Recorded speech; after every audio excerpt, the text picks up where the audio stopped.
The last time I had this young lady on the show, she was training for a fight. And then we tried to get her back on. She was training for a championship fight.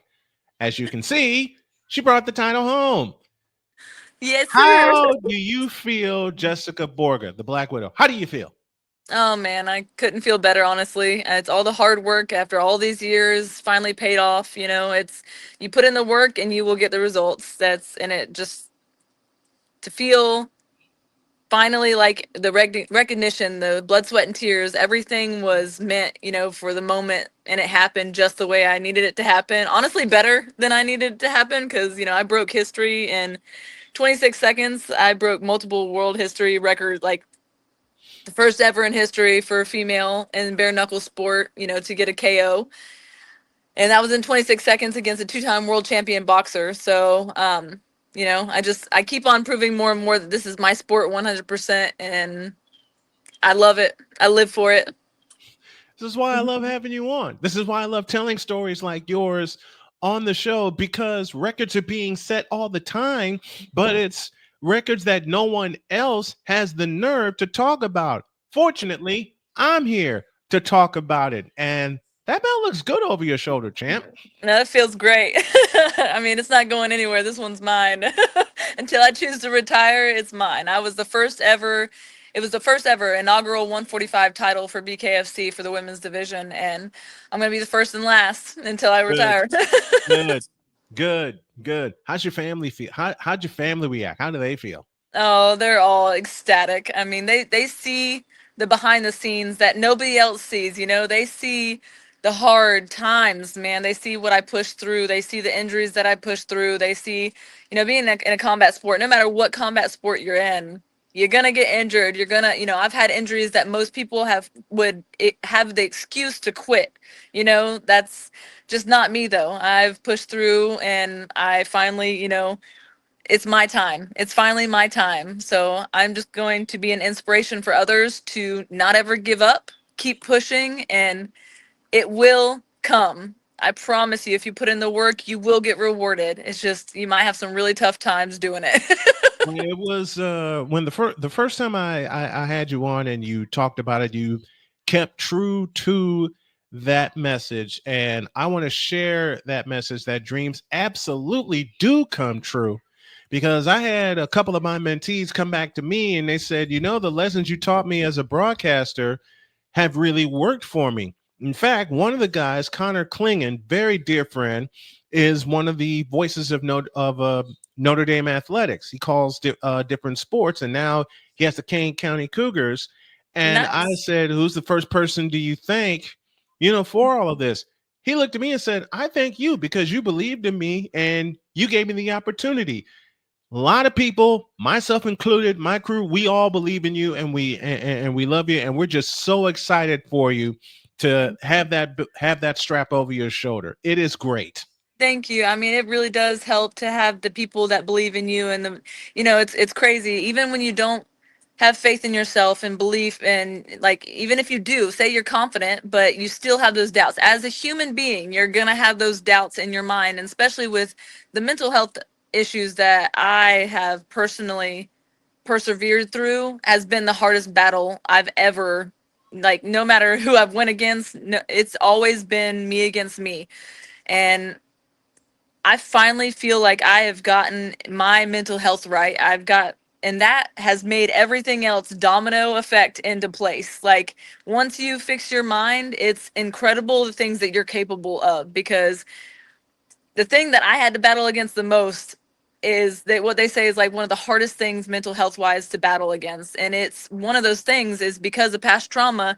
You doubt yourself. There's always those little things, but I've learned to be confident in myself and my team behind me, and those being confident in you, like you said, the ones that pull you up when you don't have the energy or push or drive at the moment to pull yourself up. It's always a teamwork. It takes a village, and I'm so thankful for the people I have in my corner that help pick me up when I'm not always strong enough. And I'm human.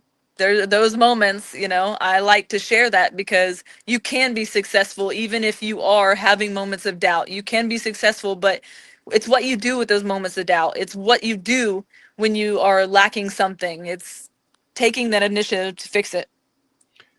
What was the initiative that you took to repair your mental health? Because you've mentioned it so many times here on the program. I talk about it, and Winnie has decided to join me because she likes That's champions as adorable. well. She likes champions as well. So Winnie has decided to join me. But what was one of the first steps that you took to repair your mental health? Because it's something I speak about a lot, especially among men. And I feel like I'm finally getting through my mental health battles, no matter how short of a period or long of a period. But it always starts with that first step. What was the very first step that you took in your struggle against mental health, and the first step, what was the first step you took in healing yourself and getting yourself right mentally? I my whole life I was put into with different therapists, different medication, blah blah blah. Nothing ever worked. I was still in constant relationships where I was in fight or flight mode. So, and down to the where my husband, honestly, the moment I met my husband and I was in a healthy relationship, a loving relationship, I started to be able to heal, and I started realizing that, my actions were not all okay, because of what I had and had to battle with. I was also a problem. So I had to recognize the issues. I finally, honestly, the most help I've ever gotten is from Charlie Ray. He's from Limitless Believing. He calls himself a mind coach. He's not a therapist. He's a mind coach. He helps actually rewire your brain from past traumas. So my brain in particular is so unwired from the normal brain. It's honestly, it literally works completely opposite of what a normal brain does. So I've had to work on myself for years before actually seeing a difference in rewiring my brain and being aware of my toxic traits, being aware of how I react to things because of my defense mechanisms, and past traumas. So it's taken a lot of time and digging into it and actually researching and being knowledgeable about the situation, because you can't fix something if you're not knowledgeable about it. So finding out what I truly have, diagnosis wise, CPTSD and borderline personality. I'm not afraid to say it. It's a highly misguided and misinterpreted, a lot of the time with what I have, but there's a lot of different versions of it as well. So, and I think I'm in remission from it, honestly, because I do so well and I have confidence in myself. I don't have a lot of the symptoms that I used to have and what a lot of borderlines have, but I'm very proud of myself for how far I've come and what I've accomplished, and with such a hard mental battle. So It is. It's a hard mental battle when you've had trauma after trauma after trauma. Lately, my trauma has been grief. 2007, losing my dad. 8 years later, losing my daughter, having to be in a mental hospital for a week, cut off from the world, constant fight or flight mode. And speaking of someone special teaching you about fight or flight mode, there's a pretty lady that has taught me the same thing, and now I'm finally getting out of that. I'm thinking better. I'm doing better. If something comes up, I go to her. I said, "Baby, we need to talk for a minute."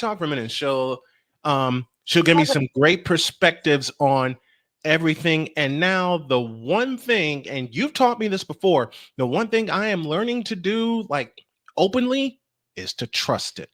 yes. Yeah, that's honestly, yeah, having that one person there, and honestly, with my condition in particular, trust is very hard for me. I always think people are out to get me, so trust is always a big thing, because I've had the people that love me the or supposed to love me the most hurt me Right. the most, so, and Mhm. that's been my entire life.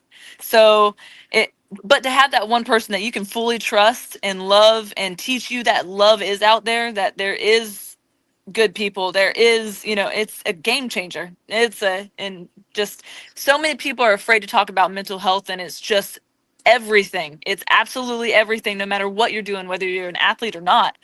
It is everything, whether you want a good relationship, whether you want to have a relationship with your kids, if you want to show them that struggle. And I'm open about me and my struggle because no matter what, I'm going to accomplish what I set out to do. So, And I'm so happy that I'm on that pathway to showing everybody, hey, this is what I've struggled with, but this is what I'm coming through, which is why I started the Facebook group Men's Championship Mindset. Because if there's one thing, and my wife and I talk about it on an almost daily basis, there is no kind of support group like that for men.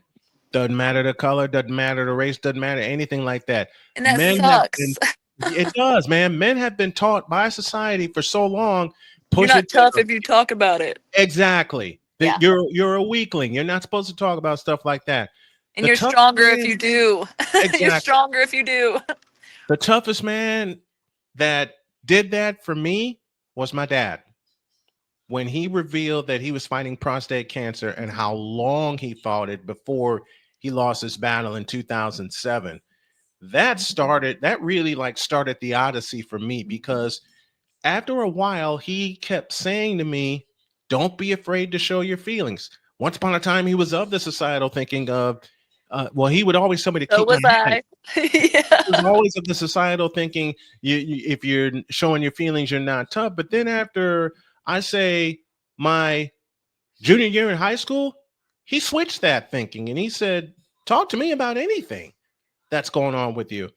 And of I course, love that. I love that so having a few much. of these around, Oh yeah, the animals, man. I love animals. I love animals way more than people, but I get, I have a listen. soft spot for animals, kids, and older people. Mhm. I always have, and I think kids have felt that with me because I've always, because of my past, I've grown up as a protector, and Yes. I just I'm a protector, and I can thank my past for that because I do feel like that's made me the complete opposite of what I was taught. That was, I was supposed to turn out to be or whatever. You can either go down the same path or you can choose not to. And I Right. chose not to, and it made me who I am. So I'm grateful for my past. I'm grateful for mine too. And so, like you said, the domino effect therein that happened. When I met, there's a pretty dog behind me named Lucy. When I met her the first time, when I met Jody, my wife, Lucy came out of the car, gave me a quick once over, and hopped back in and said, "Okay, mom, we're taking him home." And then this one showed up, and now I have her, I have Pumpkin, I have Binks, and I of love that. course, I have my, three my dogs and two kids. cats myself, Yep. and I love being surrounded by animals. Just the feeling. Mm-hmm. I always have. They've always been my safe space, even growing up. And I was the same way. My dad would beat me, like literally, like almost kill me if I would cried over something because it Yep. was weak to him. Mm-hmm. He's, I'll give you something to cry about, that kind of type. Yep. So I remember, my two moods were mainly anger and happy because even when I was sad, I would turn it into anger because I Mhm. didn't want to show that I was sad. So Right. I battled anger my entire life, anger and anxiety. So I've always been high intensity, like I've always been that way, but it's Mhm. actually made me, in this sport in particular, I thrive in chaos. I was born in chaos. I was made for this. This is where I feel the most at home. This is where, I mean, it's sad, but at the same time, it's benefited me amazingly. Mhm. But this is where I thrive at. So, yeah, I turned, something bad into something good. And I'm lucky because a lot of people don't have what I have, especially in this sport. And that's probably because of what I've battled. And the other sad thing is they don't get the opportunity to battle it and battle it the right way. Battle it that the only right way is your way Yeah. to get to it and to get through it. I'm so happy to have you back on. It has been Thank you. such a pleasure. I love talking to you, and I hope Same here. I hope you come back. I hope you come back. I Absolutely. love talking We'll to you. definitely figure out another time too. Thank you very much. I appreciate you. Have a good day.